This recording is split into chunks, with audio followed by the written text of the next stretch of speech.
আমরা অনেকেই জানি না, অনেকেরই ধারণা নাই। শিয়া মানে হলো দল, কোন একটা সংগঠনের নাম আমাদের বিভিন্ন বাংলাদেশের কেন্দ্রীয় একটা দলের নাম হলো শিয়া।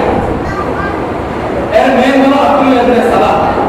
ওই সময় মুসলমান ছিল, তারপরে ইহুদি হয়ে গেছে। ইহুদি হওয়ার পরে সে মুনাফিকের আচরণ করে সে শিয়ার মধ্যে অন্তর্ভুক্ত হয়েছে।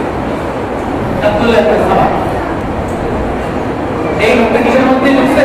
শিয়ার মধ্যে ঢুকছে। আমরা অনেকে জানি সে সম্পর্কে, জানলেও আমরা চেষ্টা করি ওই মালিক ওই লোক আপনার গেছে, সেই কারণে আমরা জানিও না।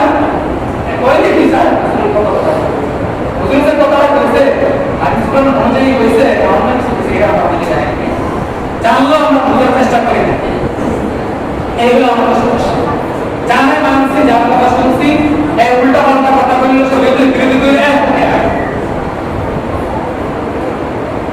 এইগুলো আমাদের অবস্থা। এই শিয়ারা অনেক মতবাদ রয়েছে, অনেক দল রয়েছে। আমরা অনেকে আহলে সুন্নাত ওয়াল জামাত যারা আছি, মনে করি যে শিয়াদের মধ্যে আমাদের মধ্যে খেলাফত নিয়ে সমস্যা নাই। খেলাফত মানে এরা প্রথম আবু বকরকে বানানো, প্রথম খেলাফতের রাজনৈতিক বিষয় মনে করে থাকে আলী রাদিয়াল্লাহু তাআলা।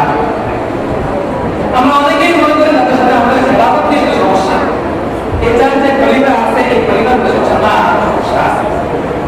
তারা কি মনে করে আলী রাদিয়াল্লাহু তাআলা প্রথম খলিফা আর আবু বকর শেষ।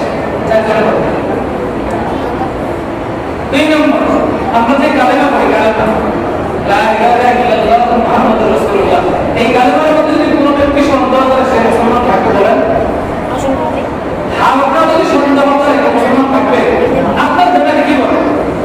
আপনার দেনাকে যদি কোনো কিছু প্রস্তাব না থাকে, আপনার যদি এই কালেমা দিয়ে নিশ্চিত কোনো কিঞ্চিত সন্দেহ থাকে, তাহলে আপনি মুসলমান হিসাবে থাকতে পারবেন। তারা কি করে? তাহলে লা ইলাহা ইল্লাল্লাহ আলিকুল ওয়ালিউল্লাহ,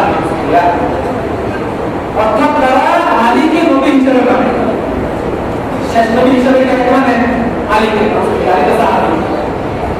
এখন যদি কোনো ব্যক্তি মুহাম্মদ সাল্লাল্লাহু আলাইহি ওয়াসাল্লামের সাথে শেষ নবী হিসেবে না মানে, তাহলে সে মুসলমান থাকতে পারবে বলেন?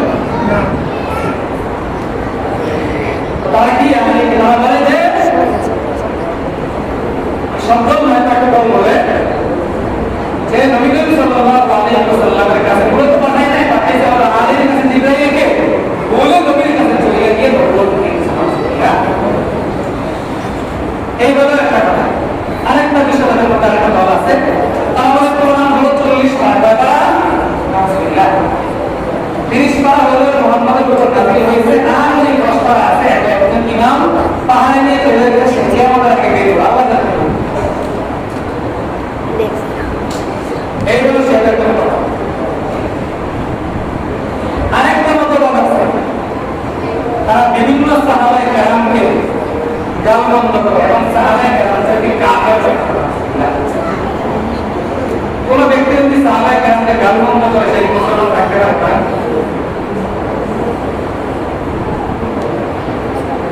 তাদের মধ্যে একটা দল আছে, তারা কি সাহাবায়ে কেরামকে গালমন্দ করে এবং হযরত আয়েশা রাদিয়াল্লাহু তাআলা আনহাকে যে অপবাদ দেওয়া হয়েছিল মুনাফিকতা, যে আমাদের সাথে এবং সাহাবাদের সাথে কি হয়েছে, অপবাদ দেওয়া হয়েছে, এটা পুরো কি করে বিশ্বাস করে না। সূরা নূরের মধ্যে হযরত আয়েশা রাদিয়াল্লাহু তাআলা পবিত্র নিয়ে কি করছে আলোচনা করা হয়েছে, সেইখানে আমি একটা দল যদি আয়েশা রাদিয়াল্লাহু তাআলা অপবাদের পক্ষে বিশ্বাস করি, তাহলে আমার মধ্যে মুসলমানের ক্ষতি করতে হবে।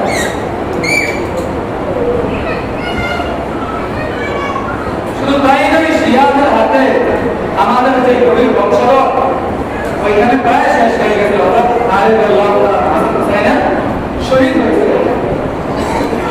এখন বলে তাদের মধ্যে যে মতবাদগুলো আছে, এই মতবাদের মধ্যে আমরা কিভাবে বিশ্বাস করতে পারি? কিভাবে বিশ্বাস করতে পারি? এরপরে তাদের মধ্যে একটা দল আছে, এই দলটা হলো নাউজুবিল্লাহ, একটা রাত্র আছে, ওই রাত্র